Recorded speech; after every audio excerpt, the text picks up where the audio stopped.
it seems like Pawtucket's finding the sweet spot. With Hasbro leaving, obviously that's a big loss, but they're already kind of transforming. They're already kind of reinventing themselves as a bedroom community. Yeah, I know a lot of people. I live in Providence, and I know a lot of people who, their lease comes up, their rent is going up, they take a look at Pawtucket.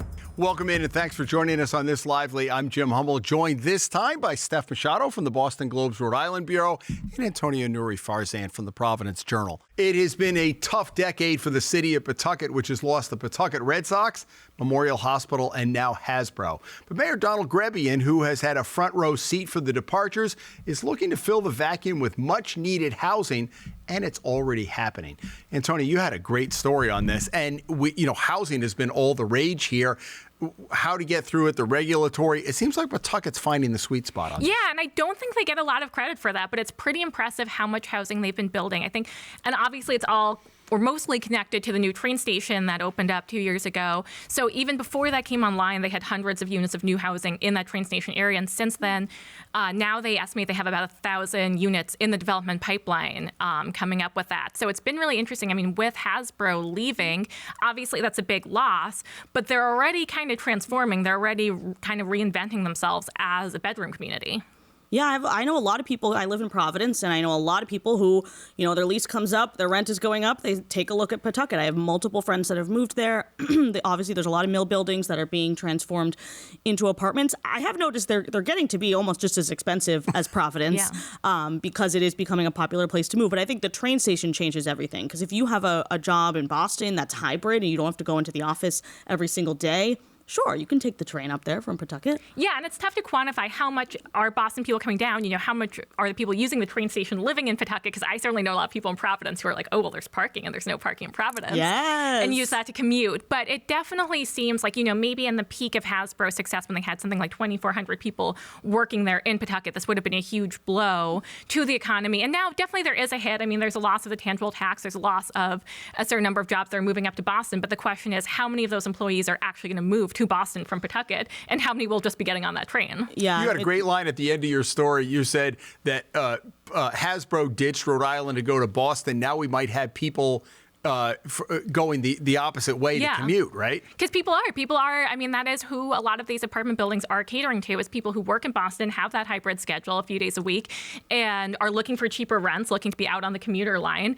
And, maybe they get priced out of Mansfield, Sharon, they go a little further down to Pawtucket. Yeah, and we can get into the whole, this is now causing problems for people who actually have jobs in Rhode Island, where the salaries are not as high as Boston and they can't afford. And a lot of out-of-state people coming in, flooding the market, right? Yeah, exactly. Yeah, I wonder, too, you got lost in the sauce in all of this. You remember they front-loaded the money on the stadium, the Centerville Bank Stadium, that was Tidewater Landing that we wrote about for years.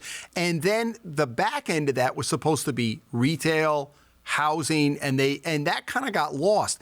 Is that starting to come to the forefront now? That is, yeah. So that is in the works. Everyone's very excited, and in talking to elected officials in Pawtucket, that was a big thing that they cited as a reason why they're feeling optimistic and positive, both the success of the stadium overall, but also the fact that there's going to be this whole other housing development coordinated with that. And in a way, they're almost kind of relieved because you also have that Apex property up there, which is vacant. There's a lot of land right around that they see really as an opportunity to kind of transform that downtown area of Pawtucket along the river there near the stadium. And that was kind of on hold, the redevelopment, because they offered it to Hasbro, and Hasbro was not saying if they were going to stay or go. So now that Hasbro has said, okay, we're leaving, now they can actually reissue this RFP and start looking at, okay, what are we going to do with this property? And the stadium is nice, it doesn't have the nostalgia of the Pawsox, and it will take a long time for people to, I think, feel the same way about Rhode Island FC as they felt about the Pawsox. But that is, I think, the shining star of the city, that they do have this brand new stadium. But I also think the key to that is multi-use. We see that URI is going to play its football games, and it's just coincidentally they're redoing Meade Stadium next year. But concerts, wouldn't that be a great? Why didn't they have concerts this summer on the banks of the Seekonk on an 85-degree night, right? I don't know why they didn't, but I mean, they didn't quite know when it was going to be finished, so maybe they didn't want to book things. That's true, because promoters would book. Right, concerts get booked so far out. But yeah, I would love to go to a concert next summer there. I would love to float alongside a concert there, a la Folk Festival, and get in for free. Yeah, totally. Gondolas, maybe up and down. Yeah, there you go. Yeah. I wonder how this is just as the kind of the corollary to this. How is this going to play in the governor's race? We've seen Helena folks announce within the last couple of weeks.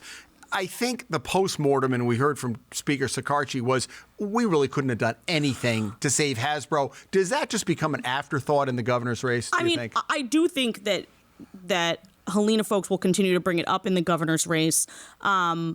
It does seem like they were leaving no matter what. I mean, Sikarchi said in a, I think, podcast interview that he said, we will come back into session to pass a bill, just give us an ask, and they didn't give one. So it seems like they were destined to leave no matter what. Now, could the governor have done more? Maybe, I don't know. Obviously, like playing Monday morning quarterback.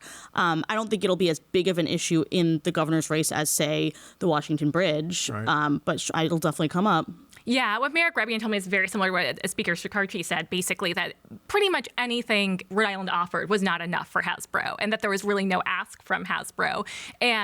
Or if there was, it would be like, we have a hub in Seattle, we want flights there. Rhode Island says we'll get flights, and in his telling, the response from Hasbro is, well, we need first class for our clients, that kind of thing. So whatever Rhode Island said wasn't good enough. So it does seem, they were determined to leave. They had made up their mind.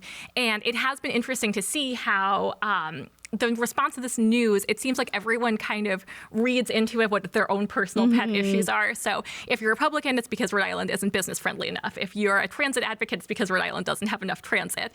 And all of those things probably to some degree are true, but it doesn't seem like there's one issue like that where it made or break the decision. There's also a mayoral race for Mayor Grebian. He does have a primary challenger, so I'm sure in that race, this will be a top issue. I also think, and the thing to keep an eye on, I think, ultimately is how quickly they can get this housing. You ticked off a bunch of stuff that's already been done, but if it's Hasbro or something else, there's limited space in Pawtucket as to how they can get these online and bring more on market, which then the theory is it brings the prices down, but I don't see that happening. And it maybe brings in businesses. I mean, if there's thousands of new residents in Pawtucket, sure, I'll open my restaurant there, right? So everything, it's all connected. Yeah. Okay. Key thing, too, is also what's going to happen to that building, the Hasbro building, finding a new use for it, too, just for a morale boost. Okay. Steph, thank you for joining us for this lively segment. Antonia, good to see you again. And thank you for joining us. Please subscribe to us on our YouTube channel. Go tell us what you think in the comments section below the video.